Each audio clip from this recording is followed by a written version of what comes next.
Suffolk Pod Show is produced and managed by podtalk.co.uk. I'm Mark Mason. And I'm Susanna Hornby. Episode 35. Susanna talks to Bridget McIntyre, founder of Dream On, former CEO of the Royal Sun Alliance, and was the High Sheriff of Suffolk.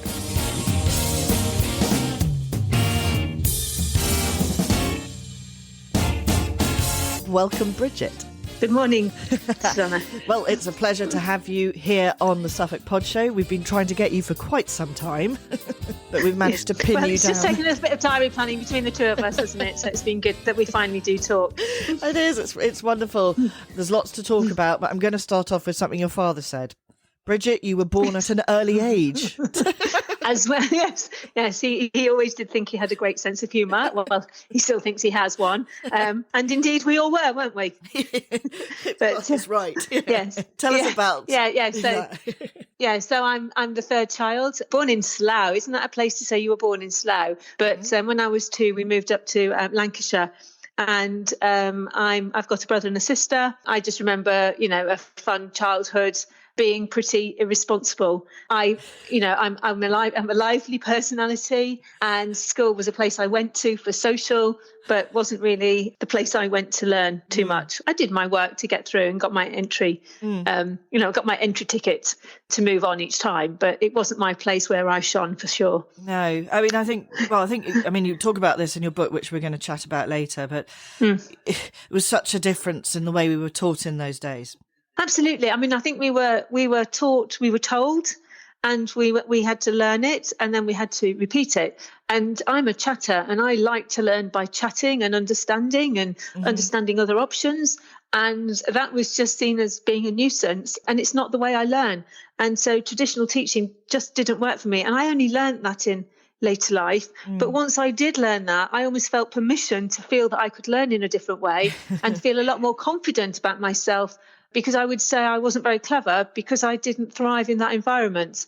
And, many people don't. And it's really important nowadays that children learn differently and can gain confidence by approaching things differently. I couldn't agree more. Yeah. And the more we talk about it, the better it is too. Tell the story about you and practicing on your recorder. Okay, so I went to this school, and we had a music teacher who was quite precious. We used to have to at every prize giving, we'd all have to play the recorder. And so you would all practice at night, and then you would play in front of her, and then she would decide if you were allowed to play or you had to mime. And despite my constant practicing, I was always the girl who had to mime. So I was never allowed to blow into the recorder. And so I had a letter from my old school, because I was the first girl to become a CEO of a FTSE 100 company. So it was kind of quite an achievement. And they wrote to me saying, congratulations. And I wrote back saying, well, I didn't really fit the academic mould of the school. I hope you encourage girls a little bit more than you used to. And they said, probably still have a challenge. Will you come to our prize giving and talk to the girls and present the prizes? I thought, well, I can't go there and be rude about the school. I have to be positive. And so, but I thought, this is my chance. I can play the recorder because no one ever let me. So I went out and I bought a pink recorder. And it shows the pain of my learning, because I still remember the tune and I could still play it. So obviously nerves got me on the day when I played in front of the music teacher. And I was introduced as this businesswoman, and I stand there in the middle of the stage with a pink recorder, playing not that well, actually, and thinking to myself, why'd you put yourself through this stuff, Bridget? Why didn't you just go and say something? Why did you have to do it? And I said, when I was at school and at an event like this, I was always told I couldn't play, I had to mime. You can decide if the music teacher was right or wrong. And what I hadn't realised was it was in Manchester, and it was where the Halley Orchestra played. There were 3,000 people there. So some of my old school friends who I hadn't seen for years, because we moved away when I was 17, they had all come to see me because they thought I would have changed. And when they saw me playing the recorder, they said, she hasn't. So I quite like my little pink recorder story, but it was like one of those moments, isn't it, in life that you can have. I think it's absolutely brilliant. And I'm so glad that you managed to fulfill that. That awful having to mime. How awful. Anyway. I know. What that does to a child. Anyway, but I know. Off you went to university with some qualifications and A-levels, obviously. Yeah. And it was during this time that you met your husband. Yeah. So again, when I just got into university, I decided to do business because my father was a businessman and I thought business was really interesting. And it was in my year out from university. My parents had moved to Suffolk by that time. And I came down here and I worked for a firm of accountants just for a year out. And I met my husband and I was doing bar work as well. Yeah. And I served him at a bar. And I had no intention at the age of 20 to meet somebody who I would spend the rest of my life with. So I kind of sometimes describe it as Thunderbolt City because it really was just a very, very odd thing to meet someone who was older than me.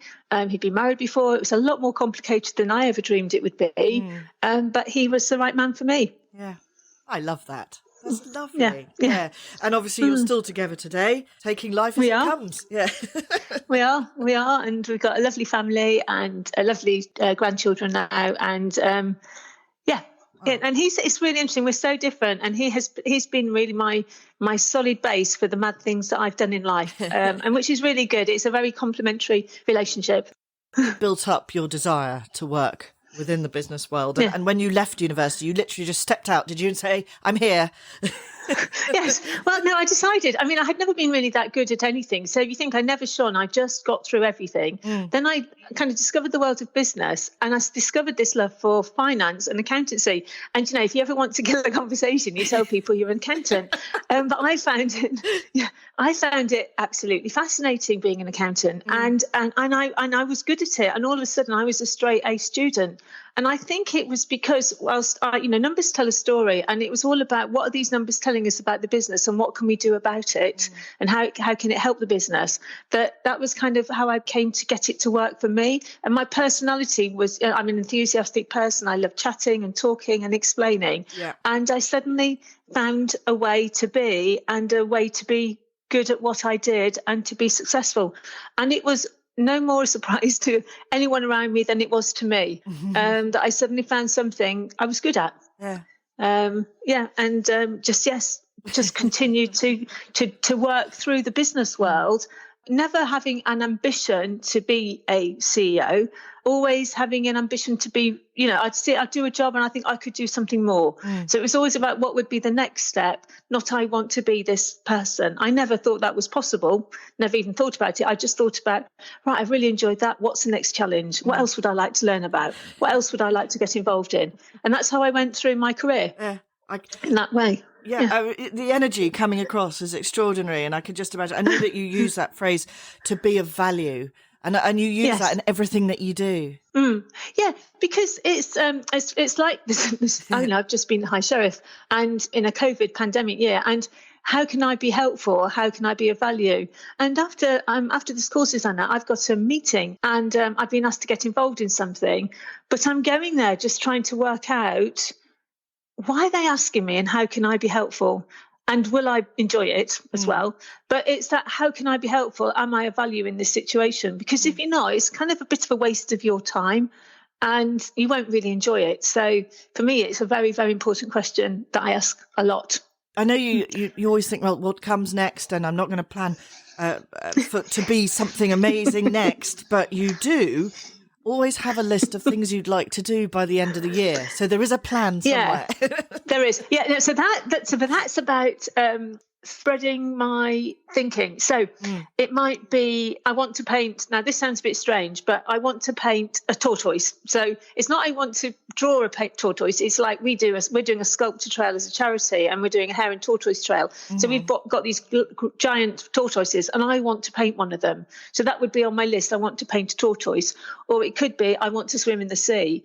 Or it could be I want to update the book I've written. It's lots of different things. It's very wide ranging. Yeah. The kind of things I want to do. Through the pandemic, I did set myself, when we went into that first lockdown, I thought, well, let's just think of 10 fun things I can do during this time that perhaps I wouldn't be able to do normally. So I just tried to create a list of things like that.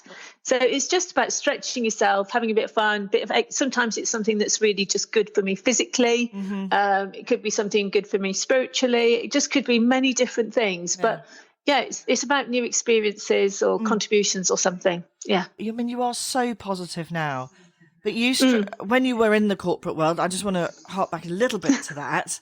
Yes, you of course. Struggled with the culture of the time. So I was in the corporate world I first went in the 80s. So the 80s, it's kind of greed is good, power dressing, big shoulder pads, blue font hair, dynasty, big earrings, everything like that. And I'm 5'2", and I just haven't got the stature for that anyway. And I am a smiley person, and I just didn't fit that mold. So what I did was very early on in my career, I met somebody who became my coach, and we worked really hard on how to be me and do that role. Now, it wasn't easy, and I would always be told, if only you could, Bridget, and I would have to respond, yes, but I'm getting great results, so perhaps you should be asking me how I do something rather than if only you could. But you've got to, it's not great. It's kind of hard work to stay yourself in a world where you're not the same as everybody else. But I would encourage, and I do a lot of development with people now, to really encourage us to understand who we are and be ourselves and be that well. Then it's easy. But if I'd have had to act out, a macho, hard-nosed person, I can make tough decisions, but I don't do them in a hard way. No. And I certainly don't execute them in a hard way, but I'll make the decision, and I have to do it in a Bridget way, not in a, say my old boss was called Patrick, a Patrick way. And I'm not saying he should change. I just think I should be me. Can't be, excellent unless you're being yourself, can you? It's that kind of 80-20 rule, isn't it? You'd use 80% of your energy on the 20% you find hard, and you'd be wasting all your energy rather than the 80% you're good at. Put all your energy into that. My goodness, it will be a lot better. But it's made me, as life's gone on, it's made me very aware of knowing. When you go for an interview, it's such a two-way process. You are being interviewed, but you are interviewing the organisation to think, am I the kind of person who can work within this organisation? Will I fit? Do I like them? Do they think, am I going to be able to work with these people? And to challenge that a little bit, I had one interview and I was told that I lacked stature because I don't mingle in a certain world in business, and I'm not. And I say, my response was, well, I'm only 5'2", so it's quite hard to have stature. But if you mean I don't mingle in this certain world, you're right. But what I do mingle in is the world of our customers, and it's our customers that matter. And, I'm going to be responsible for marketing, so that's really important. So it was just finding the way to respond rather than get deflated or think you have to change to meet how somebody else sees the world. Yeah. Yeah. And also, I think there's something very much about being yourself is that everybody is unique. And therefore, if you are being yourself, you'll be remembered and noticed and be more meaningful in people's lives. Yes, exactly. Yeah. And I'm sure you and we can think of people we've met who we can think, oh, they're great. And, they might be really different to us. And that's great. And it's interesting, isn't it? And it's intriguing. I think it is. And to hear a different perspective and a different look at the world, you're like, oh, gosh, yeah, okay. I haven't thought of that. So it kind of, I think it stimulates creativity. Creativity is important. This pandemic has illustrated it more than any other time, the ability to think differently. It has. I mean, it really has. We've all had to dig very deep, haven't we? And we've discovered all parts to us that we never knew we had. But exactly. Yeah. I love the tools that you use, and we're going to talk about. I've already mentioned it, that lovely book later. But you are a mind mapper, and that's something. I am because you're a. I am. Are you? No, I'm much more. I'm a planner, yes, but I'm a list maker. A list maker. Well, and that's good, isn't it? Yeah. Creating lists is good too. I mean, a mind map is a colourful list. But if they say to you, think of a room, do you think of a room as a list or do you think of it as a visual image? Well, when you say it like that, as an image. Yeah, as an image. And a mind map is an image. So it's a picture of what you're thinking of. And the whole idea of mind mapping is it can help your creative thinking, but it's an amazing tool for memory as well, because you create a mind map, which is just a colourful diagram, and you can almost just, when I used to do presentations, I'd have notes on mind maps because I didn't have to look at the map. I look at it, the mind map stuck in my head. Yeah. So I think, they do mind mapping with children now, and I wish I'd had mind mapping when I was a lot younger. I mean, I learned it in my 30s, but it's been a very important tool, both for problem solving, for when I'm doing presentations, for planning, for capturing notes from a meeting, all sorts of different things. Yeah. I was coaching somebody, and I wrote up the goals that this person had on a mind map on a whiteboard, and it was at my house. We've got an area where we used to work, and without my knowledge, my grandchildren had sneaked upstairs, and I was always encouraging to paint, had rubbed it all out, and were drawing dinosaurs on this whiteboard. And it was like, oh blimey, I haven't written up those notes, and I've got dinosaurs instead. But what was really interesting, because I'd done it as a mind map, I remembered it. Yes. And I created the picture, and I could recreate the goals. So it just works for me. And, a guy called Tony Buzan invented mind mapping, and he's got some really good books on it to help us learn about the approach. Thanks for letting us know a bit about it. There you go. I can see Mark. He's already starting drawing diagrams. I can see it. You just need a set of coloured pens. It's a little treat. You can buy yourself a set of coloured felt tips. Oh, that's one of the best presents you could ever have as a child, was a big panel of felt tip pens. Exactly. So, I do think, we have all got, I hope, a little bit of a playful, it's really good to kind of bring back some of our playfulness, isn't it? Yeah. And do those things as well.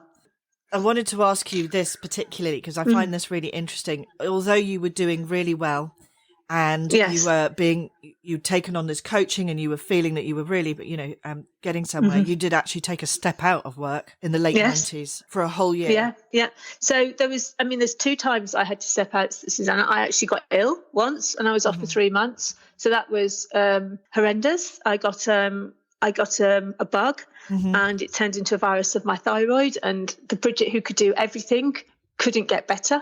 And with a virus, you have to let it burn out, and then you have to recover. And I lost like 2 or 3 stone in weight. I was tiny, and the weight loss made me ill. And then I'm doubting myself because I've always been able to do, and I can't get myself better. And it was an absolute knock to me, a real knock, and very hard to recover because, you instantly go back into work and everyone expects you to be on just like you were before you left. And you are recovering, and have to live through that and work through that was a really painful time. And I look back and I learned so much through that experience. And what I did learn, because I think I just got absolutely work obsessed, was to look at life in a broader way and to think about things more roundly. So it really made me make some quite significant changes to what I did. But it was a tough time, and it was a tough time to recover from. Sure. And it was after that I started to create plans to do what I'm now doing today, although I didn't do it immediately. And it just made me think about, we aren't going to last forever. We're not going to be well forever. We don't know what's going to happen. So let's just have some thoughts about that and do something about it. So yeah, it was tough. It was a really tough experience. And I think it made me made me a kinder person to others, because it's the first time it ever happened to me to feel so unwell. Frightening. Yeah, it is. And thank goodness there were some lovely doctors that helped me get better. And interesting that virus went on for so long, because they do, and I think they've discovered that now. People couldn't understand why people, as you've just said, return to work and still feel ill. It's just awful. Anyway. It was fascinating. It's fascinating. You did go back to work eventually. You took your year out, and this is where you started to dream on, or was this later on? I did. No, so, Dream On's made up of a number of parts, and one of the parts is fashion, style and image is what we do, because it's about, being an individual and representing who you are by how you look. And so my friend Amanda and I, we'd kind of loved clothes for 20 years by then and used to go to the clothes show. And we always used to dream of doing something around that theme. So there were parts of it was starting to crystallize, but the whole business model, it took another about, I think it was about 8 years before I launched it, which was 11 years ago, that I wrote the plans. So it's probably early, like 2002, 2003, I started to write the plans for Dream On. And mind map it, would you believe? No, I do. And I've still got those mind maps. I just felt that at that time I had one more job in me in the corporate world that I wanted to do, and, you know, full-time job. And I couldn't do both. So I had to make a choice to kind of keep the plan, but not do it. Yet. Yeah. Yeah, Yes. and this is where, of course, you got the CEO role at Sun exactly. Alliance. My goodness me. Yeah. How many staff? Like thousands of staff you had under you, billions of turnover. Yeah. That was it's a big appointment. It was a big appointment. I do think I love leadership. I love working with people. I like helping create a great culture. I love developing businesses and seeing opportunities and growing and all those things. So it was an exciting opportunity to have that kind of stage on which to do it. You know, it was great. It was a challenge for me because it was one of those things where it was it's a very senior role. I wasn't the group CEO, I was the UK CEO. The group CEO and I were very, very different and worked in very different ways. I had to have long talks with him before I even accepted the role about my way of working and my style and how I led and how I developed strategies, etc. And he was like, yeah, that's fine. I really like it. We need this difference. We need change and we need a catalyst for change. But it was hard because I didn't fit his mold of how you should do it. So it was a great time, but there was always this rub on me because he didn't like the way I did it, but it was working, and and it was just a rub all the time over it that we had to work through a lot. I've got to ask, what is your style of leadership? Well, it depends on the situation. So, you know, because it's like I'm not a kind of a military style leader, which you probably wouldn't expect. I like creating strategy, creating the picture of the future and the vision for the future, and a real strong communication and building a culture so I like to involve people and grow and develop people to deliver. So I don't believe I have the only answers. I'm an enabler. And, you know, it's a bit of a trite word in a way, but, you know, as a leader, you do serve the people who work for you. And I see that as really an important part of being a leader is how do you support the people who work for you to be the best they can to deliver what you want to deliver. That's what I like doing in the way that I lead. But, you know, certain situations will require different styles of leadership when it's, you face a massive. I remember when I was CEO, we had the massive floods where the River Severn just kept flooding and flooding and flooding. And I was in insurance, and we had loads of homeowners in dire straits with their homes flooded. And we needed to be very directive in how we got this resolved for our customers. So, you know, you're very project-led, deadlines, making it happen style leader at that point, because we had to lead through to get our customers to get their homes back and get their lives going again. I just wanted to say, you know, as someone in that position, and I think some leaders maybe don't feel like this, but the responsibility you have in your hands of all those people's lives is vast. I know. Yeah. It's such a responsibility, and yet you can't hold it heavily because you'll go crazy. You'd go absolutely crazy. So you've got to understand your responsibility, but hold it in a way that is you can be resilient in your leadership, because it's a tough job, and it's lonely as well. It's a lonely job. The more senior you get, the more lonelier it can become. So you have to deal with all that. It's one of the things. Some of my team would always say that I didn't blah. I just was straight in the way I talked and the way I communicated. So I didn't play games. I don't believe in playing games. No. Say it as it is. Don't dance around it. Make it easy for people to understand. When did you leave Sun Alliance? So I left Sun Alliance 12 years ago. Right. Okay. This really was the time that you decided to set up and go for it. So come on. Tell us those steps and how you did it. So I left on some pretty exhausted as well. And I wasn't allowed to work for a year. They didn't want me to work. And so I had to take a year out. And that's how it works in those types of roles. So I took a year really saying, right, am I going to do this business? Am I not going to do this business? Am I going to do this dream? Am I not? Because I didn't have to, I haven't got to. And then I thought, well, if I don't do it now, I will never do it. So I then started to create the plan of how I could develop. And the business is a social enterprise. So a social enterprise model requires you to generate income from some areas and then to use that income that you generate for a purpose. So Dream On has a model that generates money from selling clothes, doing styling and doing makeover days. The money we generate from that, we give makeover days to people who are recovering from cancer treatment or deserving women who have done amazing work in their community to say thank you. That's the money model there. Then we do training and development for businesses under the name Alitus, and we make money from that. And then we use all that money to offer free to access year-long programs that are delivered through the charity, which is called the Blossom Charity, that sits alongside these two other businesses. These are for people who we're going to give them the kind of training and support. I was so lucky in business I was given. My question was, if you came from a different start in life and you didn't get that training and development, you don't get the opportunity. So what would happen if we gave that sort of support to those people? Could they get their lives to work? Yeah. And so we decided to pilot it with 2 pilots of 8 women, groups of 8 women, and see if they made real change. And we worked with them for a year, one-to-one coaching and training and development, and monitored the results. And it gave us enough confidence to say, yes, it works. Right, let's get it all going. So we launched it just over 10 years ago. And it's doing extremely well now. It's doing okay. I mean, I wouldn't say it's hard. It's been a hard year. It's been a hard year for us all, hasn't it? Yeah. And we're doing some lovely, some really interesting work, and the results of our work is good. And the coaching is having great impact for people, and the training in companies. The companies are really pleased with the work we're doing. We do a lot of work with boards on strategy and development and self-awareness and understanding ourselves, as you would expect.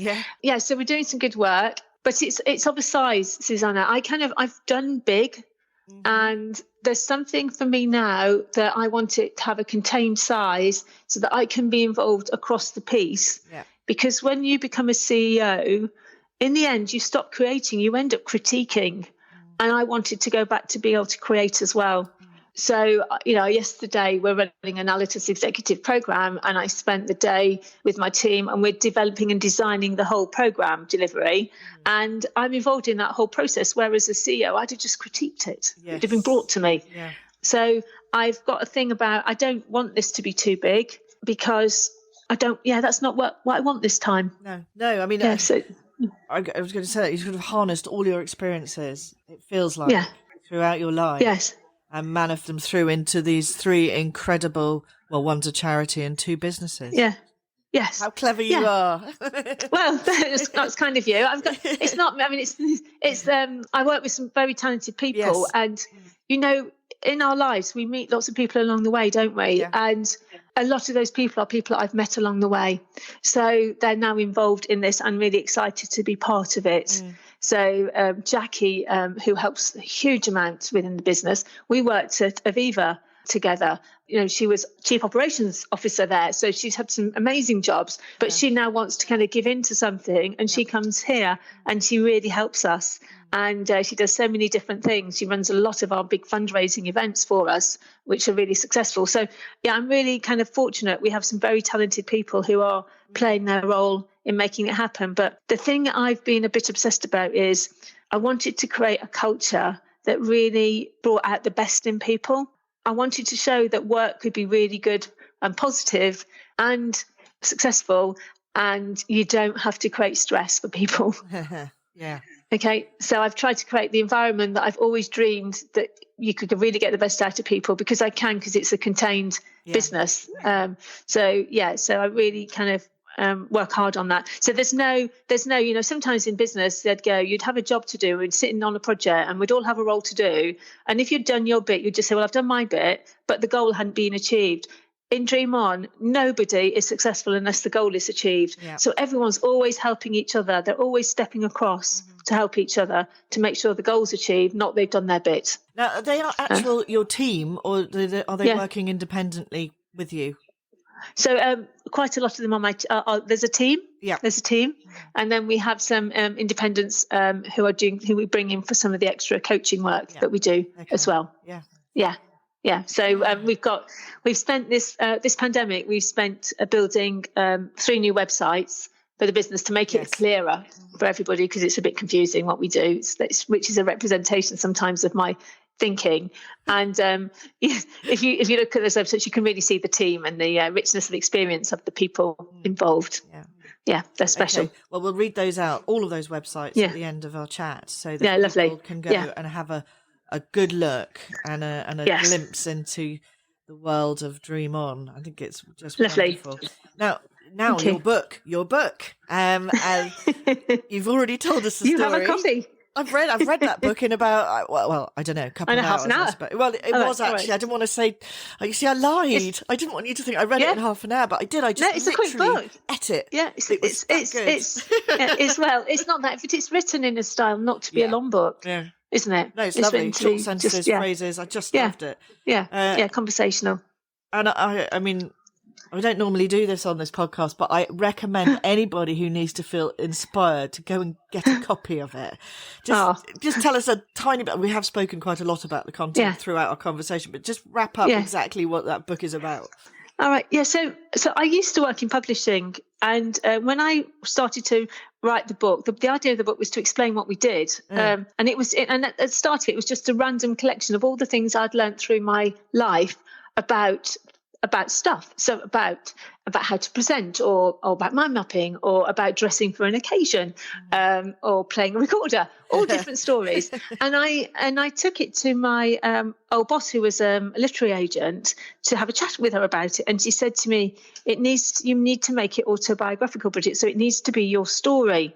So what it is it is my story from being born at a very young age up to setting up the Blossom Charity. And it's a story of my life, but peppered within it are things that I've learned that I hope people can look at and think, oh, I think that way, or, oh, that's interesting. I'd like to learn a little bit more about that, or, oh, that's a good tip. I might use it. So it's kind of designed in that way. And then it's got all these little drawings in it. And this is Bridget, but this is Bridget, the artist. So, another thing from school was, you're not creative, Bridget, but I love creativity. So I decided I would illustrate the book. So they're based on looking at how children draw, and they're quite simple images. And they're just to illustrate all sorts of different things, like me as a little girl dressed up in my school uniform, or being a shopping girl with my mum, and things like that, or having your hair in 25 different styles. So it's just funny little stories of things that kind of gone on through my life. So it's a simple read. It's an easy read, and it kind of goes across the age ranges. So some teenage girls read it because they really quite enjoy it, just across the age ranges. But it's simple. I can believe it too, because. Even though, I'm later on in my career, sadly not a teenage anymore, but I definitely took so much from it. I remember thinking back, and that, and the leadership stuff in there. And that great thing that you put in there is getting far or getting well on in business is basically comes down to a lot of the power of good manners. Love that. Love that. Yeah. I remember being told I was too kind once, and I just said to my boss, I just don't agree with you. I don't think you can be too kind. I believe in kindness. I think it's a really important thing. So why not be kind? Particularly now. How important now for people to be kind in business. Absolutely right. And do you know what? I think a lot of the payback I'm getting now is because we get people coming to us because of our past. And we've not left, I've met people 15 years ago and they come to us for coaching because we were kind. Yeah. That's good, isn't it? It is good, because it's a normal, warm human attribute, Yeah. And I want people to be kind to me, really. So, pay forward, give out, see what happens, really, isn't it? No, quite. Yeah. You have just literally handed in your robe. I don't know what it's called, really. I know. Because you were our High Sheriff of Suffolk. I was. And that was an interesting role to take on, because I'd never really heard of High Sheriffs. And you're asked about 4 years before you become High Sheriff, you're asked if you would consider being the High Sheriff, and then you're in waiting for 4 years. Yeah. So, and then it's a role that you do for 1 year only. And the role is to support, if you go back, it's one of the oldest offices in our history of the country. Yeah. It's been going back to the year 1000. It's over 1,000 years old. In the old days, you think about the High Sheriff in Robin Hood and stuff. They collected the taxes, they oversaw the justice system, they saw executions and all sorts of things. And of course, all that's been removed from the role. But you do support. You're appointed by the Privy Council and the Queen, and you support the justice system in the county. And then really what you do is you support the charitable and good works and the voluntary sector of the county, and all the people who keep the county going as well. Yeah. All the blue light bodies, etc. So it's a very interesting role to do, and a very unusual role when everything's been virtual and we had a pandemic. Yeah. I mean, I don't mean to say this, but really unlucky because, I imagine knowing you'll have mind mapped the entire way of how the sheriff was going to have an amazing year, and of course, you couldn't do that. Just then, no. So I was pointed by on Zoom the first week in April. A year ago, and actually, my husband and I both had COVID at the time. Oh no! Yeah, so we only found out afterwards because we had an antibody test, and my husband was poorly. I was okay really, but it was. I had mind mapped it and I had planned it, but what I had to keep doing was replanning it. So all I kept doing was, my question was, how can I be helpful in Suffolk and be supportive during this time?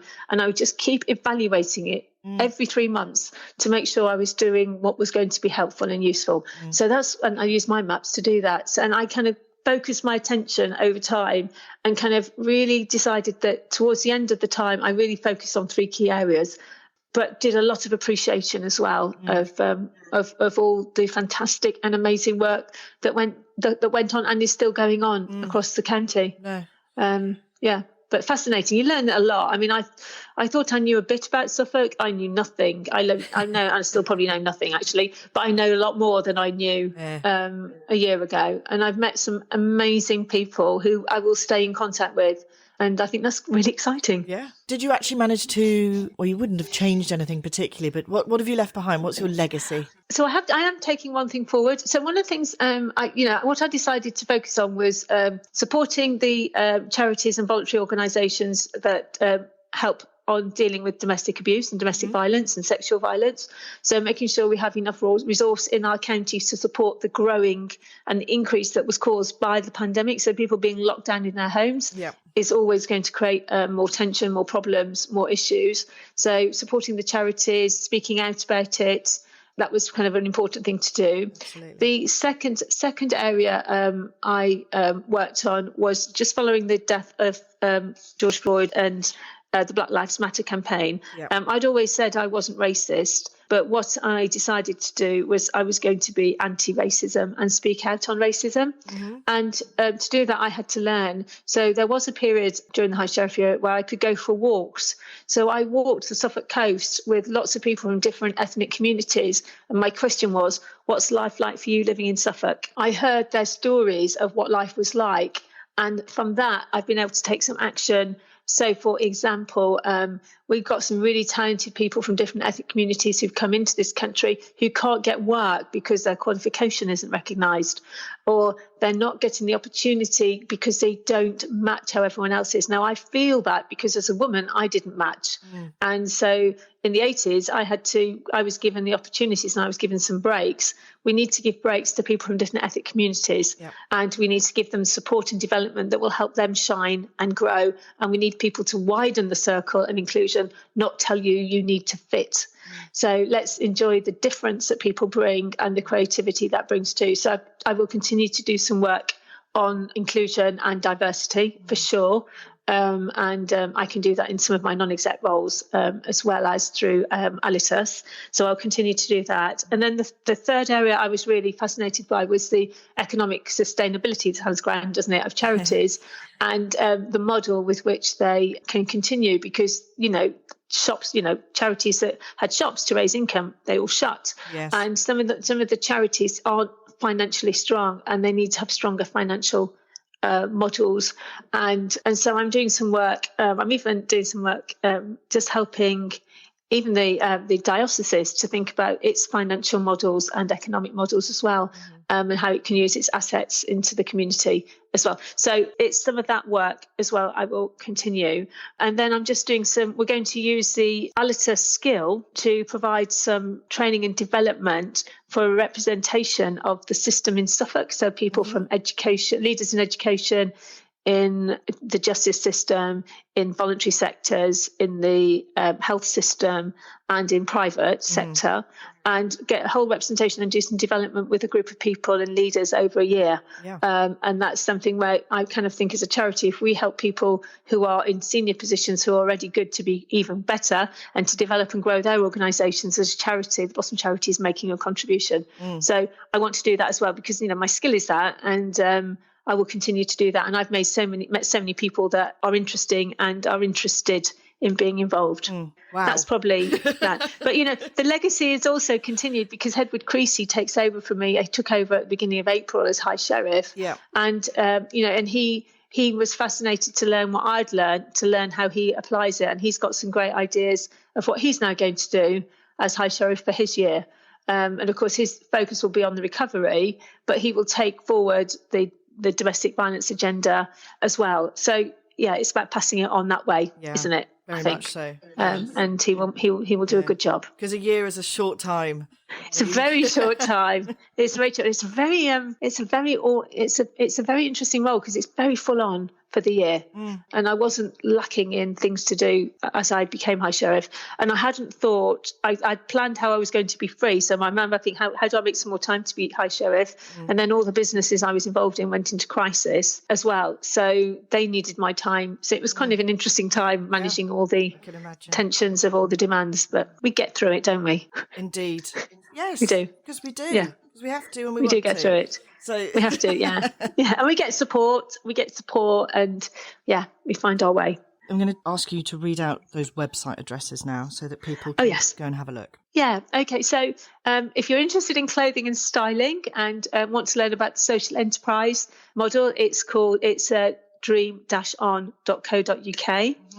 If you're interested in coaching and development, both for yourself individually or for a business, then it's Alitus, alitus.co.uk.